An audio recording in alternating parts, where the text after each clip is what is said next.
Coach Gio, man, appreciate you coming on to the little things, you know. Appreciate you, man.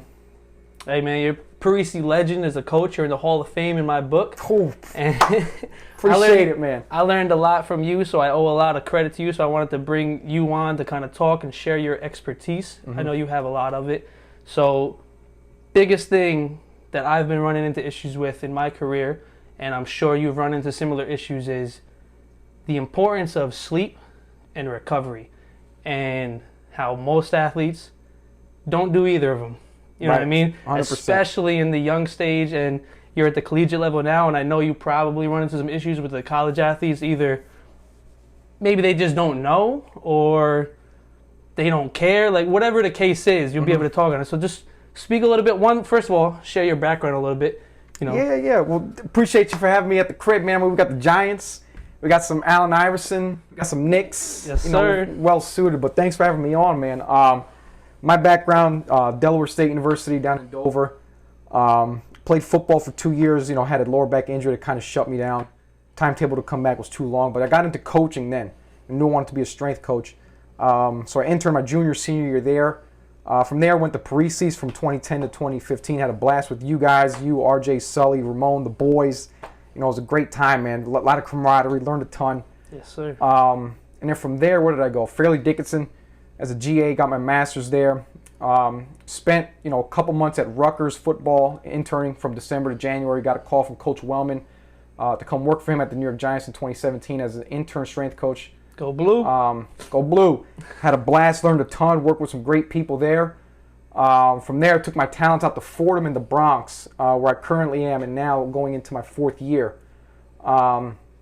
And it's funny you talk about sleep and recovery, because that's the number one thing I talk with my kids all the time, Dan. It's one of those things where, you said you struggle with it. I struggle with it. Everyone does. And the biggest thing I've come to find out is why people struggle with it. Well, because number one, there's no price tag to it. It's free. And number two, it's so easy to do. And whenever you tell someone who's looking for help in a certain category, like recovery and rest, it's like, hey, all you have to do is sleep. They're like, well, Coach, is there a supplement I could take? Coach, is there something else I can do? Well, it's like, well, absolutely. The number one performance enhancer in this world, Dan, is sleep. And I tell my kids all the time, listen, if you sleep 5 hours a day, 7 days a week, 20% of your weekly hours is rest. 6 hours a night, right? 25%.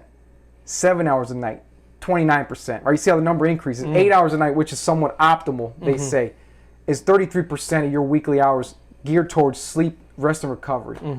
Well, if I'm a 5-hour guy, right, and I should be getting 8, I'm cheating myself 13% recovery every week. Not good. Not good. So what I do with my athletes, Dan, I monitor their sleep.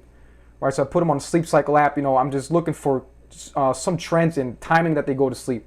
So hey, are we going to sleep at a consistent time every night? Number one. Number two, are we sleeping enough?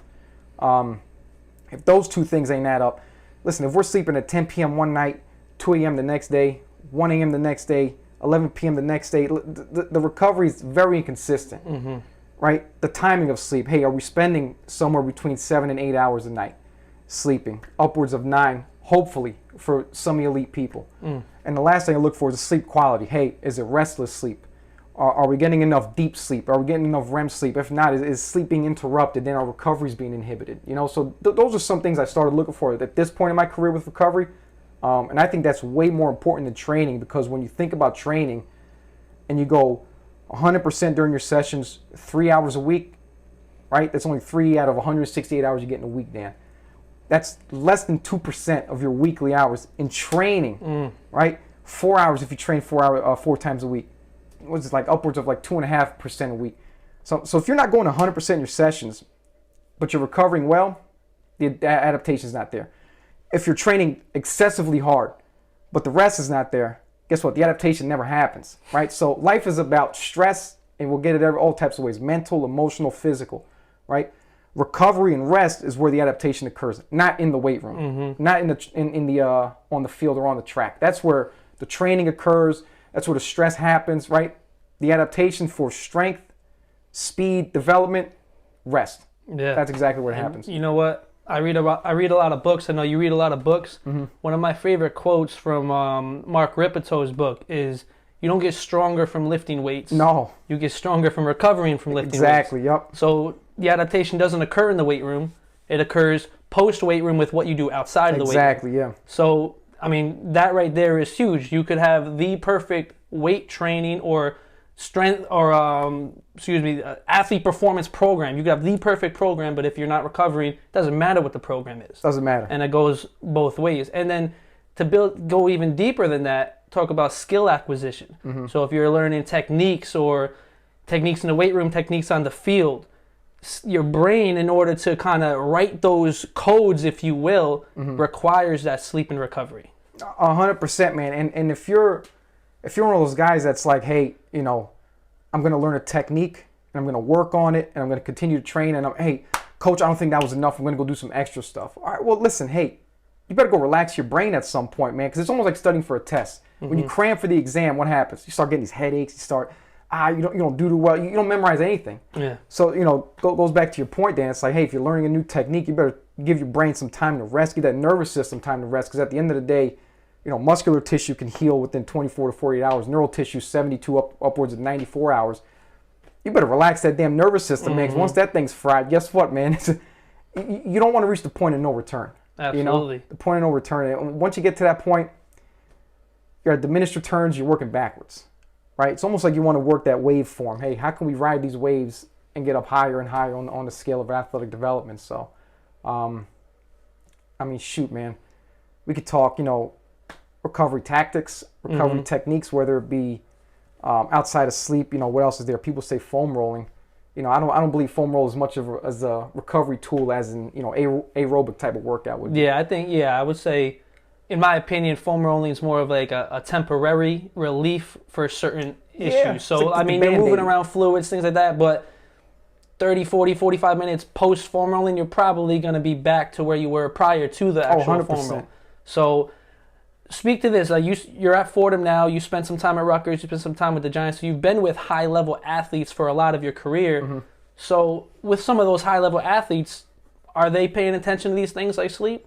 100%. And, you know, we talked about it earlier, and I'm going to have to drop his name, but Brandon Marshall was one of the most, you know, great wide receiver in the NFL. Spent a lot of time, you know, he bounced around Chicago, Denver, Miami. I worked with him at the Giants. But he was a guy, when I met him, he was at the end of his career. But the amount of respect he put into his recovery in itself and the way he treated his body outside of the playing field was paramount. I mean, this guy he was living in Brooklyn at the time, right? But he would tell me, hey, G, you know, I got to get 9 to 10 hours of sleep at night. You know why? Because LeBron James is doing it. And if he's the best, I got to be the best. I'm like, all right, more respect to you. Hey, G, I'm taking this supplement because it's boom, boom, boom. He's doing the legwork for me. I'm like, man, listen, you're taking that supplement. Why? And he tells you why. The exact reason why, hey, I don't need to take it on a Tuesday because we're not doing X, Y, and Z. I need to take this on a Thursday in preparation for Sunday. Hey, that's a guy that knows what he's doing. Yeah. You know, 100%. Yeah, so it's like, and it's almost a shame where things like that aren't talked more about within the industry. Everybody's doing the sexy stuff, the stuff they see on Instagram. But an athlete doesn't post, or a LeBron James doesn't post a 8-hour clip of him sleeping at night. Yeah. You know what I mean? They'll post him in the gym crushing it. So athletes like, that's great. Like, they got to do that. I'm not saying to take away from that, but like the whole point of this whole video, if you're not recovering from that work, is really no benefits from it in the same sense. Zero benefits, man. And it's one of those things where, you know, you can do all you can, Dan. All you can. When the stress response is too high, what's going to happen? Nothing. Yeah. You know, you're going to work yourself backwards. And, you know, I think it's harder for a college kid versus a high school kid. Because I feel like a high school kid, you know, you've got your wake up time and you're at home. It's a controlled environment. You know, you're not off to college where if you're out of state, you know, now you got to worry about socializing. You got to worry about, you know, events going on. You know, I work at Fordham, so it's like these kids are trying to go into the city, Brooklyn, Manhattan, and hang out. Where it's like, hey, you're a Division I athlete.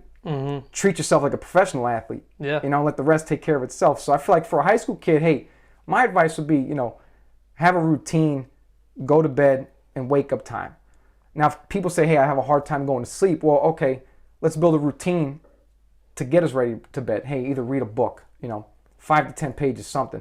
Not something to bore you, but something to wind you down. Because in life, Dan, we're so high on life where it's, you know, we're coaching, we're training, you're an athlete, you're playing, you're practicing. It's like, when can you come off of that high? And the best time to do it is, you know, an hour before bed, it's like, hey, now I need my nervous system to fall back.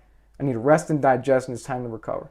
You know, and if that part's not being worked on, then you might lead yourself into trouble. You know, hey, you got to park the car at times. Can't keep driving the damn thing. The tread on the tire is going to fall off. Absolutely. You know, the engine might go on. You know? And there's certain little things like I think some athletes don't know about, where like as small as like your phone screen, right? They give out those blue rays that kind of activate our brain. But on an iPhone, and I'm sure some Androids, iPhones have the night shift. So you turn your night shift on at a certain time at sundown, it'll cut down those blue rays. Little things like that could be like step one. You know what I mean? So it's like, it's not about all of a sudden, you know, you're an athlete who's struggling, you're getting 4 hours of sleep because you're being an idiot on Snapchat, TikTok, and all these stupid things. And all of a sudden, all right, tomorrow, you know what, I'm going to go to bed at 8 p.m. and get 10 hours. It's probably not going to work out that way. Probably not. Small steps. Small steps. And you know what, Dan? The little things are what build to the bigger picture and the consistency of the habits that you start to build.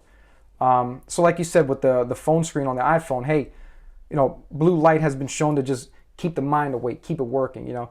I've read a book about sleep, and they talked about how in ancient times the colors red, orange, and yellow were the primal colors to put us to sleep, wind us down. So if you could put the red screen on the iPhone, that's what I do on my phone. What is that, double or triple click on the turn off button, and bang, my phone screen is red. And I can look at some stuff at night, and then I'm a little more drowsy.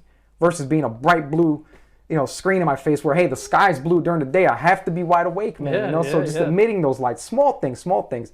Even, you know, the foods we eat at night. Hey, cut the sugars out. Tart cherry, bananas, rice, and turkey have been shown to, you know, increase melatonin, serotonin levels and help sedate you a little bit more. So just knowing a little more about those little things and executing them leads to bigger picture, bigger development. Let's just dive into that real quickly a little bit because I know you're big on the nutrition side of things too. Yes, when it comes into recovery, nutrition is huge. Now, obviously, there's certain genetically gifted specimens out in the world. Freaks that can probably not care about what they eat but perform crazy on the field. But for the vast majority of people, especially in the high school level who may not make it to that higher level but they want to play in high school, nutrition is huge for recovery, and not even recovery but for getting ready for game time to be at your optimal level.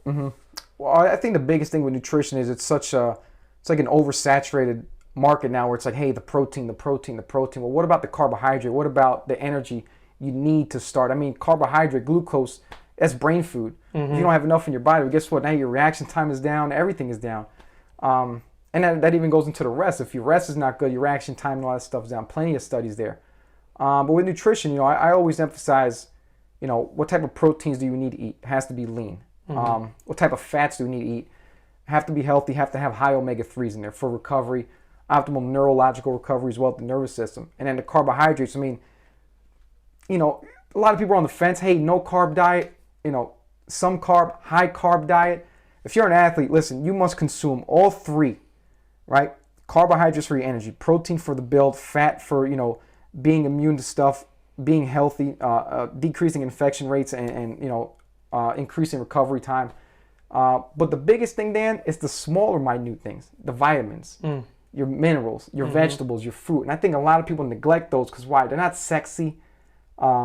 It's not in a powdered ready form. It somewhat is, but it's not like a protein shake. It's like, hey, coach, what protein shake works? Well, let's try to eat some broccoli, man. Let's try to put some greens in you. You know, the green, you know, mixed with some protein helps absorb most of the proteins that we need anyway. You know, healthy fruits, like I talked about earlier, you know, bananas, tart cherries help you go to sleep and stuff. So I think if people focus on, again, the little things, you know, this is the little things, right? The details, fruits and veggies, big time, underlooked thing that can take you miles and miles down the road in your athletic career. Absolutely, man. I couldn't put it better myself. Those are a lot of gems that Coach Gio just dropped that I hope a lot of you really take in and absorb.